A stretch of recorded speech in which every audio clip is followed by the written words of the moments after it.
Good morning. My name is Annette Marley. I am a public health specialist with the Wellness Strategies for Health program at the Epidemiology Center at Alaska Native Tribal Health Consortium. Today, I will be presenting about policy, systems, and environmental change. The focus and examples I will provide today will highlight chronic disease prevention, even though this approach has value for other areas of public health as well.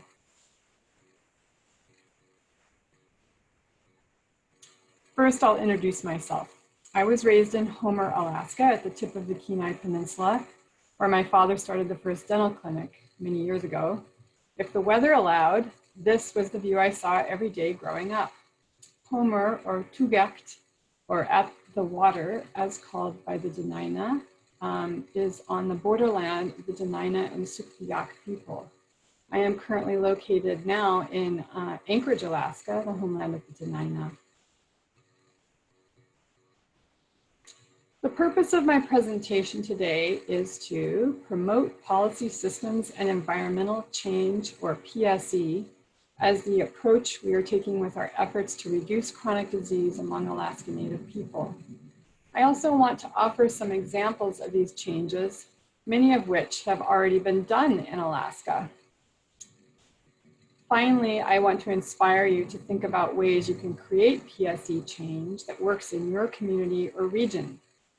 We will end with a time for you to ask questions or brainstorm your ideas for PSE change.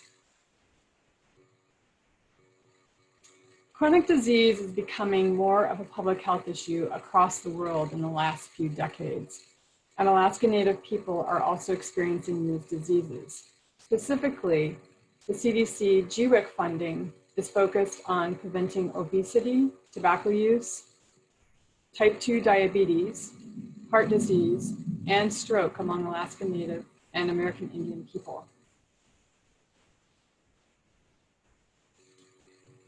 As we can see, 4 of the 5 leading causes of death for Alaska Native people are related to these very areas. Cancer rates are strongly associated with tobacco use. Heart disease and cerebrovascular disease, or stroke, are also associated with tobacco use, as well as poor nutrition and lack of physical activity. Heart disease and stroke are also diseases secondary to type 2 diabetes. And if people with diabetes, heart disease, or at risk of stroke are not closely monitored, there is a higher risk of early death. Finally, all of these 4 causes of death are also strongly influenced by high rates of obesity.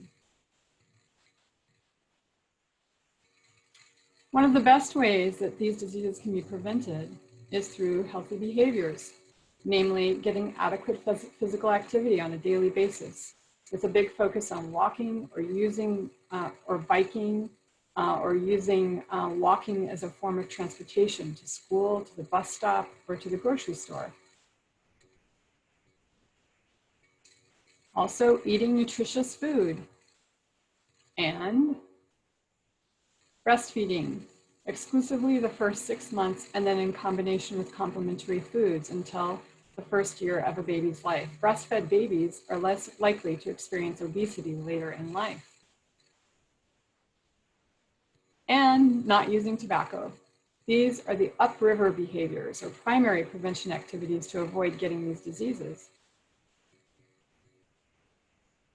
Then at the secondary level of prevention, we need to be strengthening our supportive systems of care for monitoring the blood sugar, cholesterol, and blood pressure of those who already have signs of prediabetes or who are at risk of heart disease and stroke. Let's talk about the conditions that make physical activity, for instance, more likely.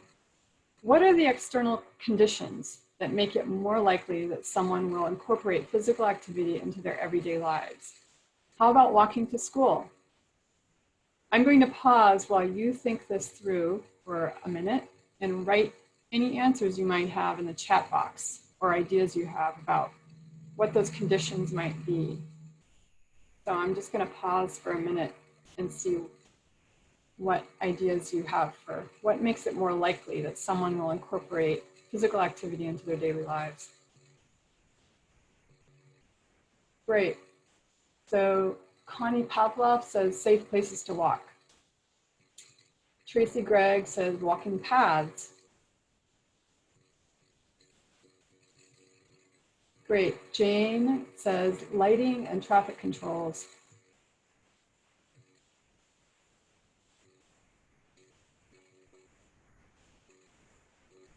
Emily Reed says exercise buddies. Good. The social element. Weather, definitely. I can attest to that. Great weather and weather. Yeah. Okay. Anybody else? Okay, we'll pause there. So yeah, exactly. Those are conditions. Now, the weather is one that we don't have any control over. Community groups, very good. Yeah, the social element again. So here are some of those very answers you gave, and maybe a few more. Basically, we need to be thinking about access. Is wherever you have to go the right amount of distance for walking so that it fits into your daily life? Is it free, whatever you're trying to do? Is it in the path of my daily pattern? Is it an environment built for activity? Is the environment built for walking, playing, recreating? Or is it for cars or ATVs? Does it invite people to use it? Is it built for children or for adults? Safety. Do users feel safe when actively using it? Does it invite crime or drug use? Is there a safe separation from traffic? Is it pleasant? Does it feel relaxing and dignifying? Is it rejuvenating to spend time there?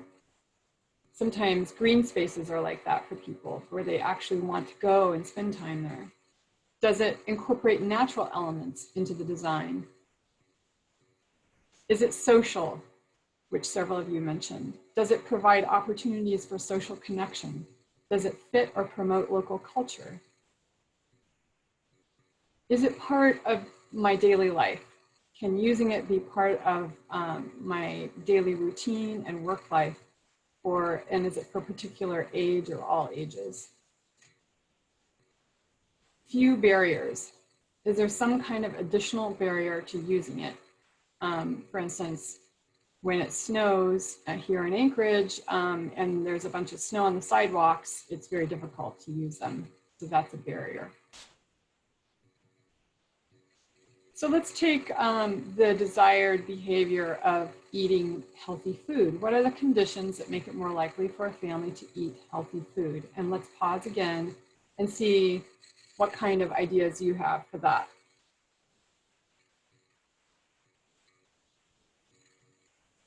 Great. Hannah says budget. Absolutely.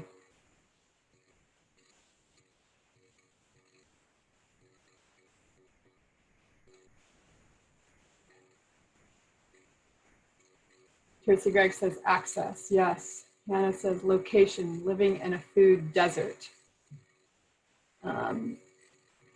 Medalis says village versus city food access. Yes, very different.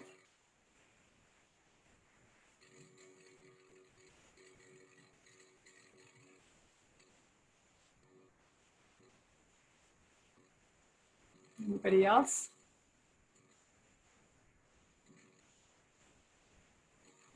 Community support. Yeah. Okay. Those are excellent answers. Some of those are incorporated right here. Yes, absolutely. Access. Are nutritious foods available on a daily basis? Are traditional foods accessible through subsistence activities? Price. Is the food affordable? That's certainly something that's different in rural areas. Quality. Is the food fresh or in good condition? And then finally, culture. Does the available food fit with community culture and traditions? Is it easy or hard to prepare? And then somebody mentioned back in the chat here,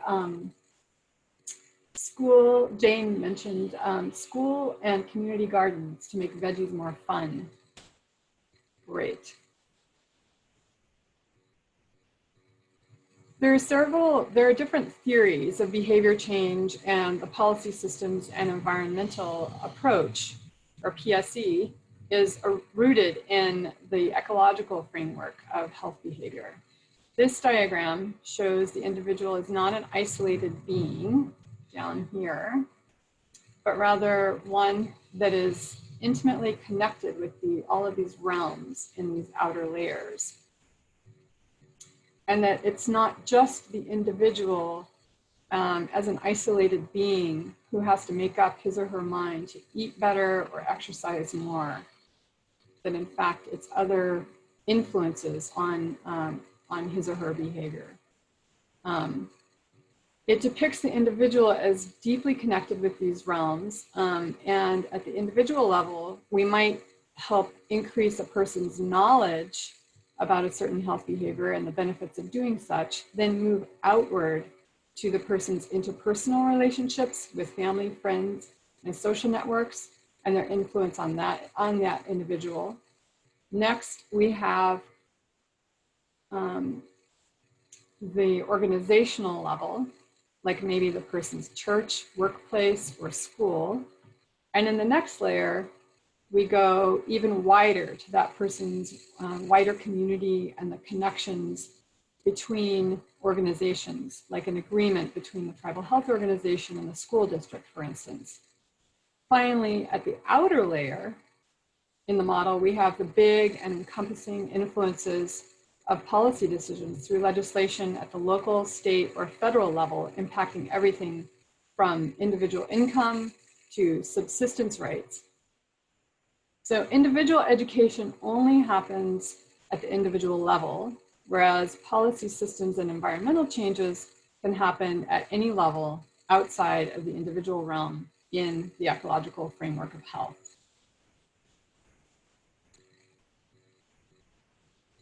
So it's probably a good time to actually define what PSE is. A policy is an agreement by decision makers at the community or institutional level indicating that a proposed law, rule, regulation, or enforcement measure is sanctioned.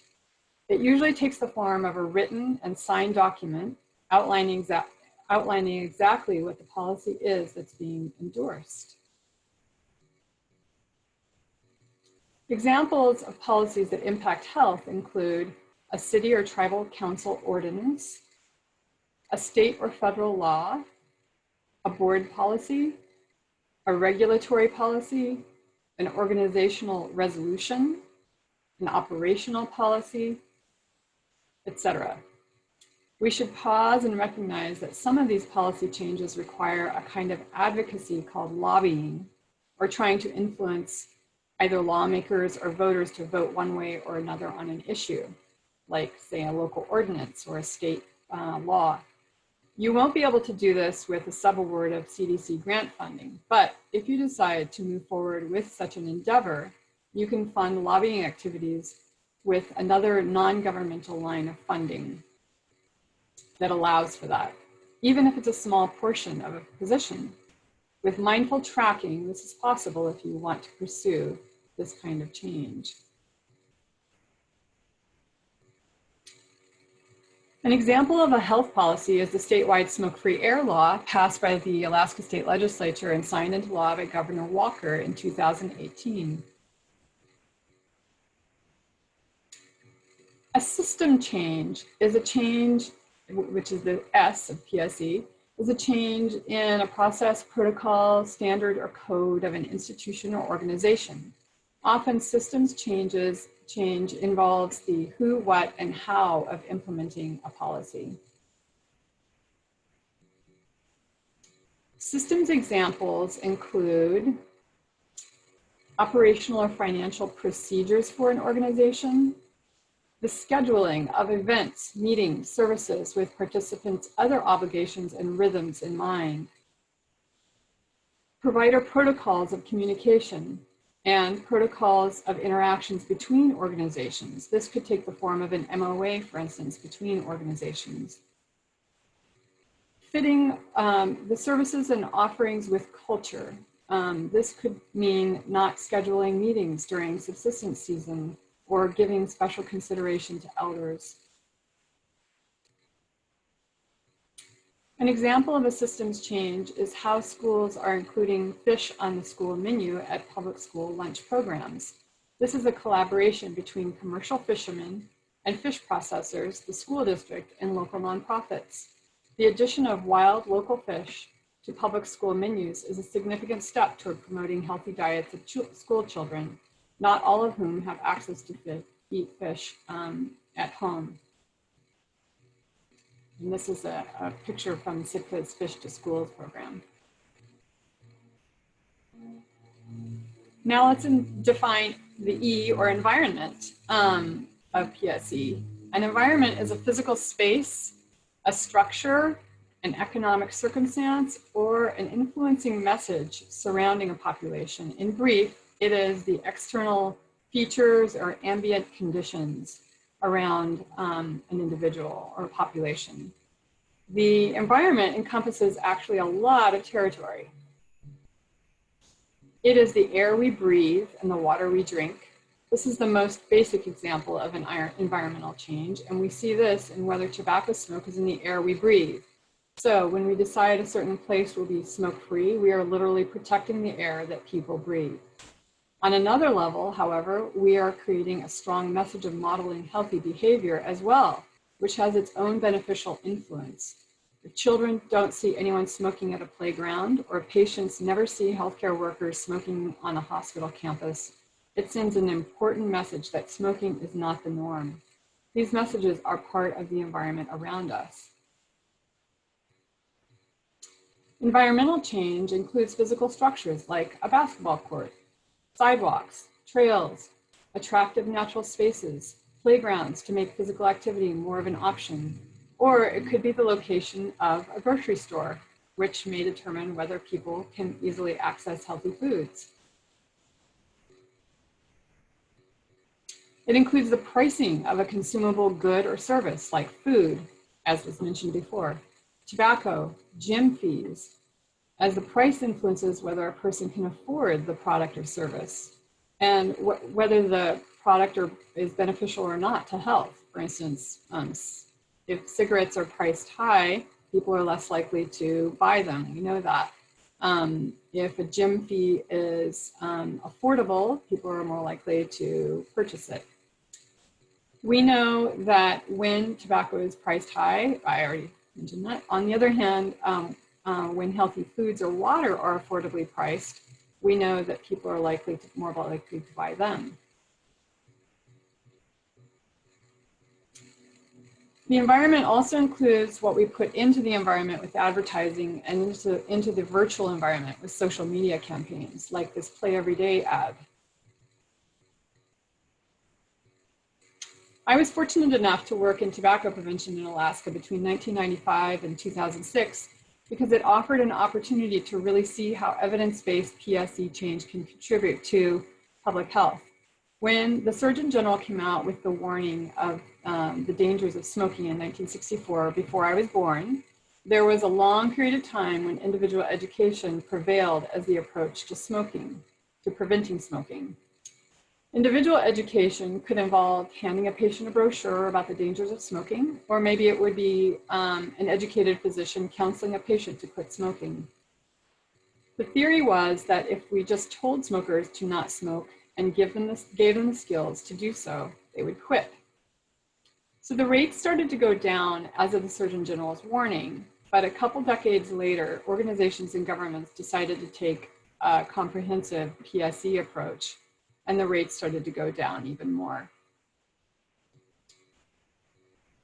The comprehensive PSE approach involved raising the tobacco tax, developing smoke-free air policies, enforcing the age of purchase, smoke-free air, otherwise known as clean indoor air, by the way,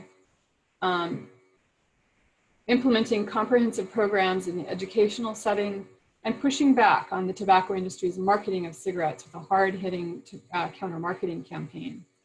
This is an example of changing the conditions around a person so the person doesn't want to use tobacco, making it less affordable, not socially acceptable, not sold to minors, and where all users have state-of-the-art cessation services readily available. After a comprehensive campaign that actively pursued these very PSE changes across Alaska between 1995 and 2007, smoking rates among Alaska high school students declined by 50%. So going back to our ecological model, we can see how these various PSEs impacted all these realms that impacted individual behavior. We increased the price of tobacco through state legislation at the public policy level. We worked at the school level by developing comprehensive programs between schools and grantee organizations at the community level. We funded a wide-reaching counter-media campaign to counter the advertising from the tobacco industry aimed at kids, which impacted the social norms among kids and their social networks.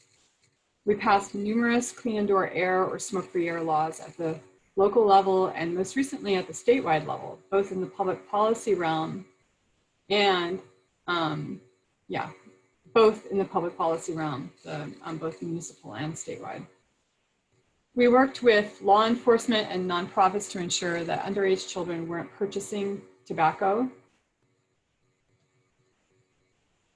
And we funded a statewide telephone quit line cessation program available to any Alaskan who wants to quit tobacco, and assisted healthcare organizations around the state to integrate cessation services into their systems of care. And to fund these various programs, there were other campaigns involved as well, like getting Medicaid to pay for cessation services and channeling tobacco settlement funding to tobacco prevention programs. Some of the markers of a high impact PSE change are that there is existing evidence that this change works to reduce chronic disease. A good PSE change that's strong will also strengthen local culture and autonomy. For example, as I mentioned before, scheduling programs around subsistence activities. They provide a wide reach that impacts an entire population, not just individuals, and brings the greater possibility of equity and inclusion. They are prevention-oriented or upriver. So they're supportive of healthy lifestyles, and of course we know that always saves more lives and improves the quality of life with fewer resources instead of fixing the health problem after the fact. They are naturally carried out through human behavior, natural human behavior, and they require minimum resources for the good that they do. Once implemented, along with appropriate education, PSE change behavior in a way that doesn't require the active engagement and monitoring. For instance, biking to work, walking to school, purchasing healthy foods, kids actively playing every day. They are economical because they acknowledge natural systems of human behavior, and they use fewer resources to influence large sectors of the population. For instance, a tax on cigarettes or sugar-sweetened beverages. They develop social norms and are therefore self-perpetuating and self-enforcing, like smoke-free air in workplaces and restaurants.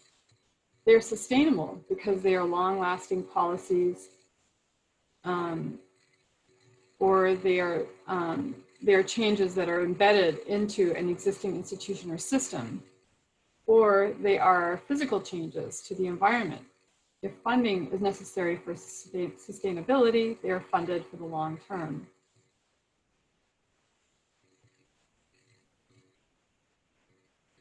So as we take a look at the specific strategy areas and objectives of this grant funding and related examples, we should pause and acknowledge the times in which we are living.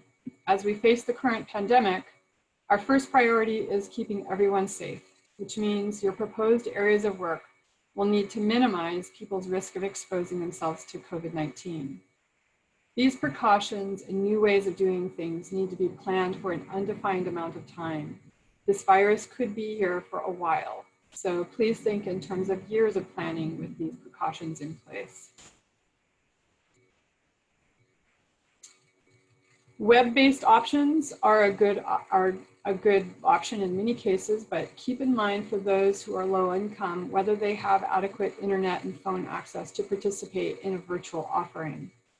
Old-fashioned phones might be another option for those who do not have resources.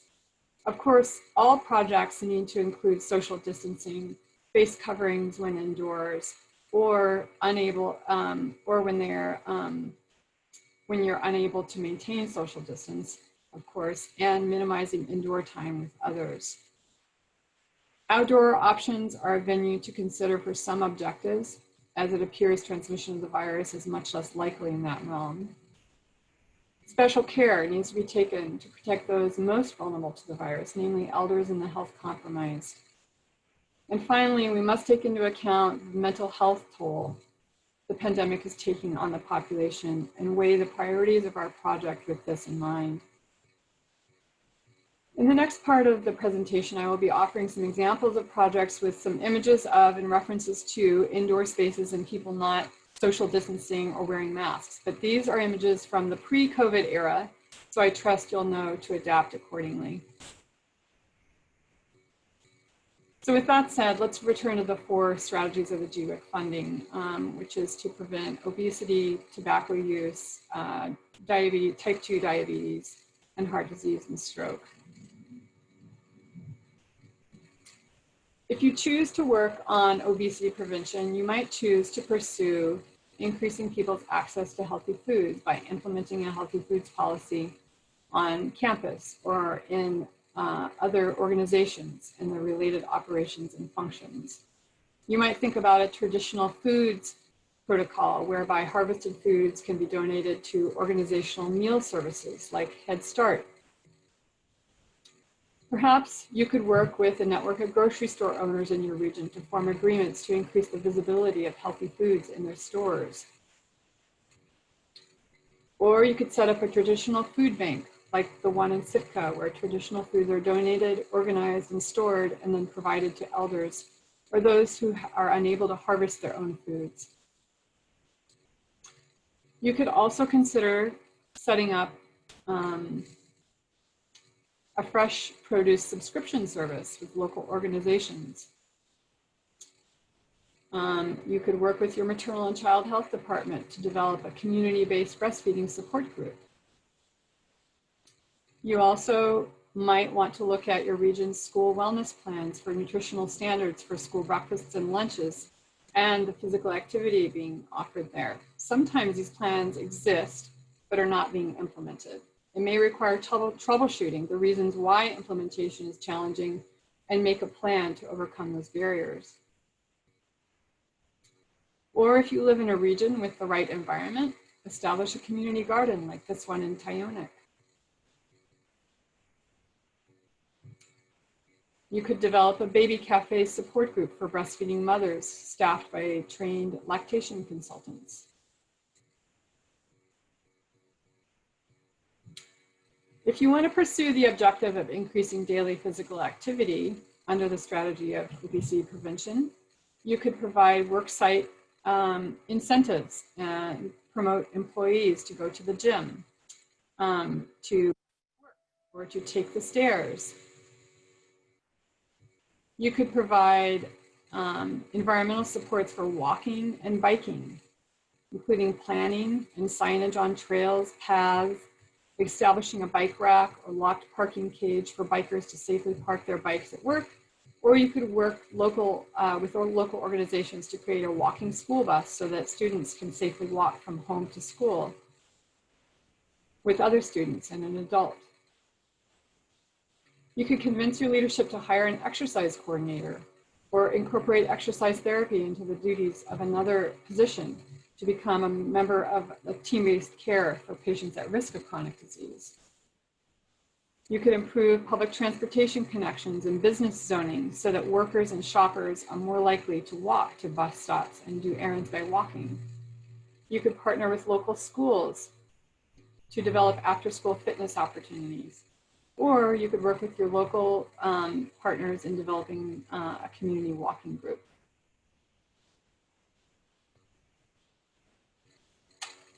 Ecological school created an indoor playground for children. So when it's too cold outside, children can play and be physically active.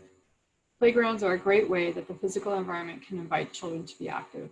Obviously, this is from pre-COVID, but hopefully we'll get back to a place where these kinds of things can be used again indoors. And although funds cannot be used to actually construct playgrounds and other structures, you could work alongside a partner organization that can fund this kind of project and plan, advocate, and promote the usage of such a structure. The conditions can often be too muddy or boggy to easily walk in some communities. So a boardwalk might be an idea like this one in Selawik. So just for fun, what does a school bus have to do with obesity prevention? Oops, I think I paused there. Got to the punchline before I needed to. And in Alaska, the Kavalongan tribe wanted to create an after-school physical activity program for kids.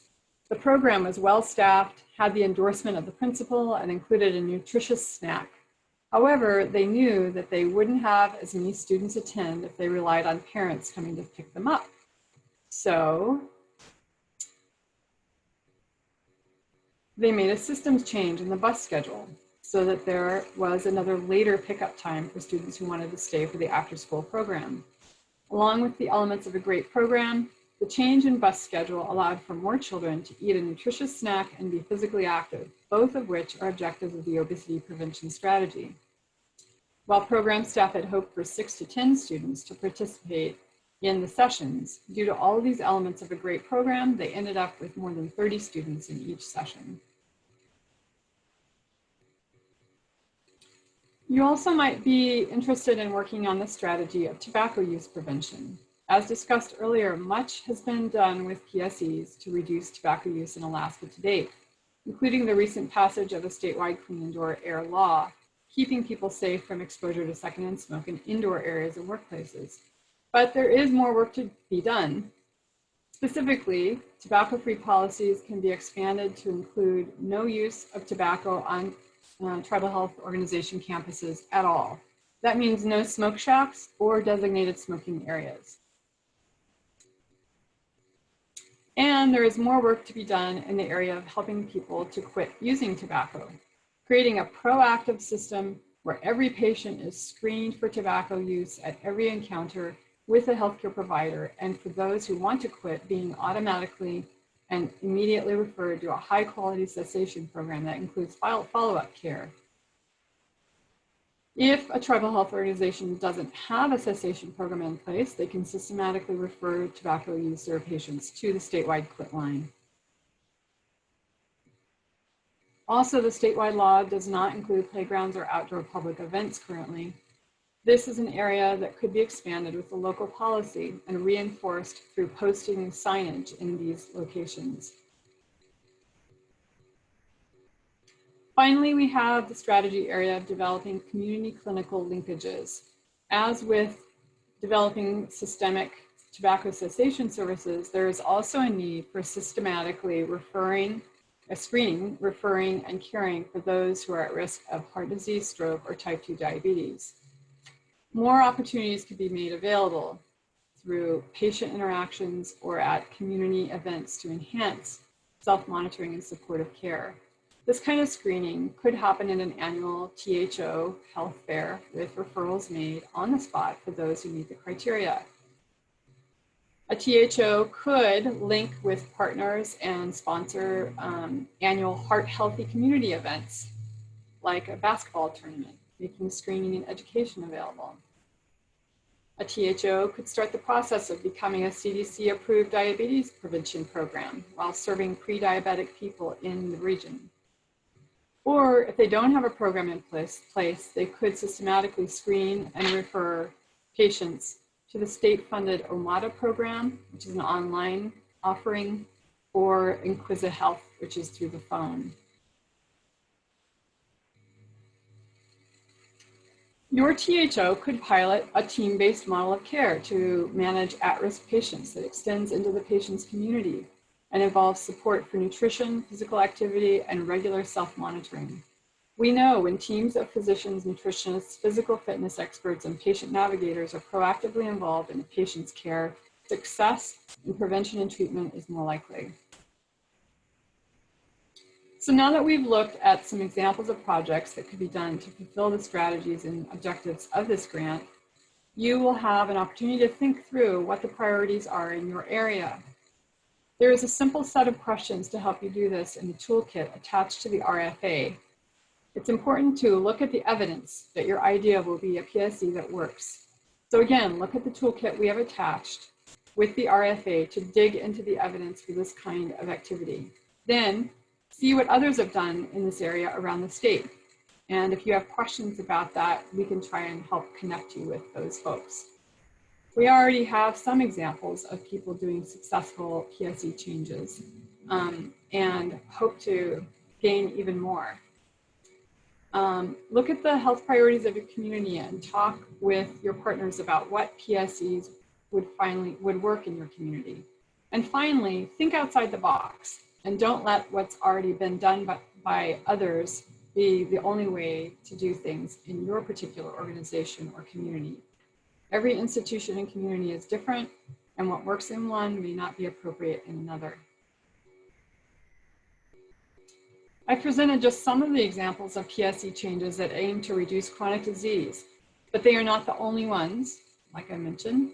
I'll end this presentation with the hope that it's been helpful in orienting you to what a PSE really is and the importance of this approach to public health. Now, I want to leave room for you to ask any questions about either Erin's or my presentation, or bring up your ideas for PSE changes in your community or institution. You can unmute yourself and ask your questions verbally, or you can ask them to the chat box. So we'll go ahead and do that now.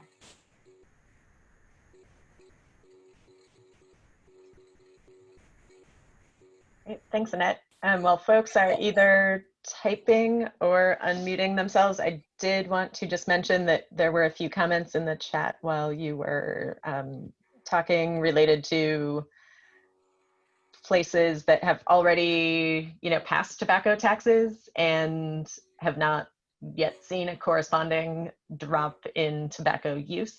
And I just wanted to mention that I think those are, congratulations on the tobacco taxes. That's a tough lift, and that's also a really good, it's a really good point. And I think a challenge that we have with tobacco use, especially, is that, as Annette mentioned, there's kind of a whole comprehensive approach that folks have taken with tobacco to even be able to move, tobacco use rates as much as we have at the state level so far. And so that's definitely something, thinking back to Annette's point about, being innovative and thinking about what else might be a good approach in your communities, especially around tobacco use, I think is hopefully this funding opportunity would be a good opportunity for you to do that. So yeah, thank you for those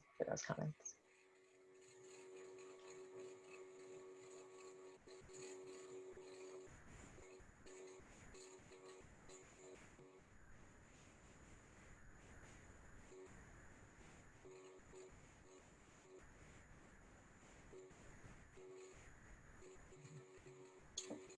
Okay, there's one question here about, is there a national local policy that requires schools to include ongoing nutrition education in their curriculum?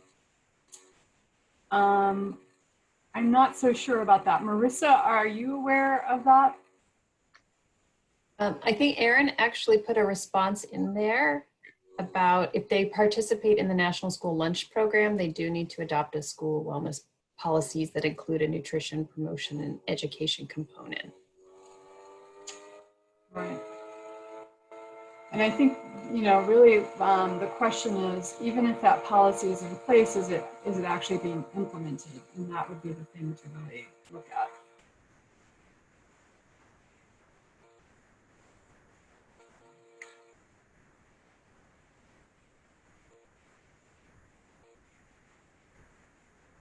Anybody have any questions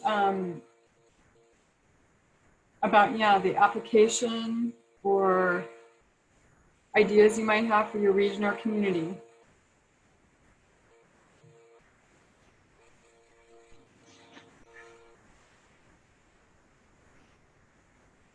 Hi, can you hear me? Yes. This is May Gonzalez from Kotzebue Diabetes Program. I have a question. So, like, can you provide some examples on like how other organizations have done this? Which departments have run the program, or who have they appointed to run the initiative? That will help us. For you, Erin. Sure. So, yes, I will also mention that this is the second round of GWIC funding that we have received. And in the first round, we worked with 5 different THOs.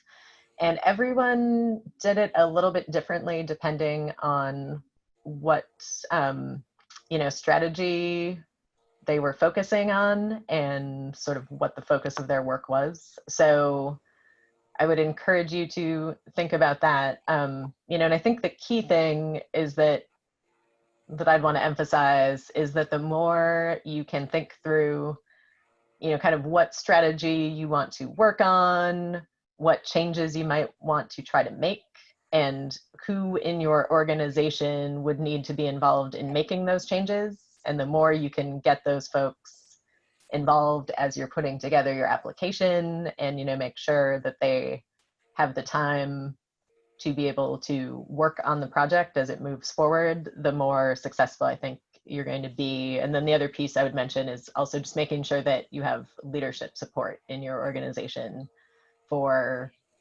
you know, doing this work and pursuing the kind of policy and systems changes that you're interested in making. So, you know, just as an example, if you wanted to choose to work on type 2 diabetes prevention, it would be a good idea to have anyone who works on diabetes in your organization involved in the project and involved in your team, right? Like, I don't think you'd want to try to do that work without involving the people in your organization who do it every day. Right. Yeah. Thank you. Oh, sorry. Go ahead. Did that answer your question? Yes, thank you. Okay, Yeah, Ellen, did you have anything to add? Maybe it was already mentioned, but the importance of having dedicated a part FTE. I don't know what you have in the application there with dedicated FTE. So it's not someone working on it part-time, but maybe you could, I don't know if you've already gone over that part. Yeah, so we are asking for a 0.5 FTE. So that's, you know, a half-time position dedicated just to coordinating this project. And, you know, I think that person can kind of sit anywhere in the organization that it makes sense, as long as that person also, again, has good support from, you know, both organizational leadership and other departments in the organization who will be involved in carrying out the work.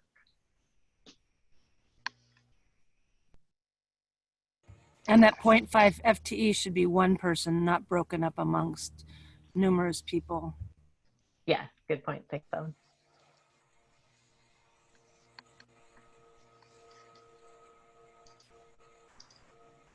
Any other questions people might have?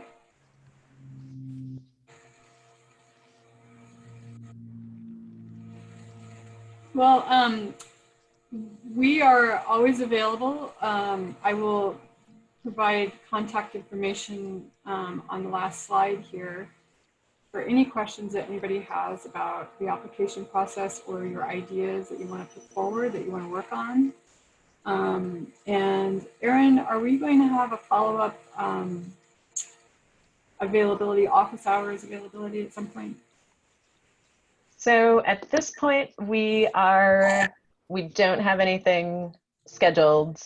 We will be, monitoring comments and questions as they come in. And since you all introduced yourselves and let us know, kind of which organizations you were with, we'll make sure to reach out if it seems like we get a large number of questions that would be useful to answer, sort of all at once. But otherwise, I would just encourage everyone, if you have questions, reach out to us, send us an email.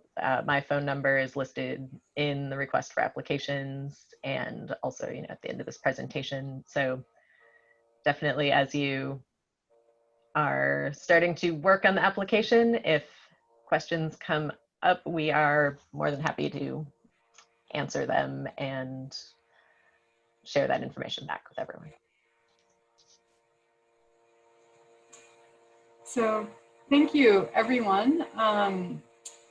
And I just want to say thank you to all the Epicenter staff who helped put this together and my WISH team mates. As soon as we're able to, we plan to have this recording posted at our Epicenter website. So you have the link here. And again, if you have any other questions about the application process or your ideas, you can contact Erin at this, at her phone number or her email. Hey, this is Michelle. Can I ask one question? Sure. Hey, I'm just looking at the award, and there's a floor of 100,000 to an award ceiling of 225. Is this something that we put in our plan, and then you guys decide how much, or are we requesting a certain amount when we do the application? So yeah, you should request the amount that you think you need to do this project when you write the application. Okay. And then, we will make kind of final funding decisions based on the criteria that are sort of laid out in the request for applications. All right. But we'd encourage you to write for the amount that you think you need to do the project. Okay, very good. Thanks. Thank you, everyone, for attending, and we really look forward to seeing your proposals.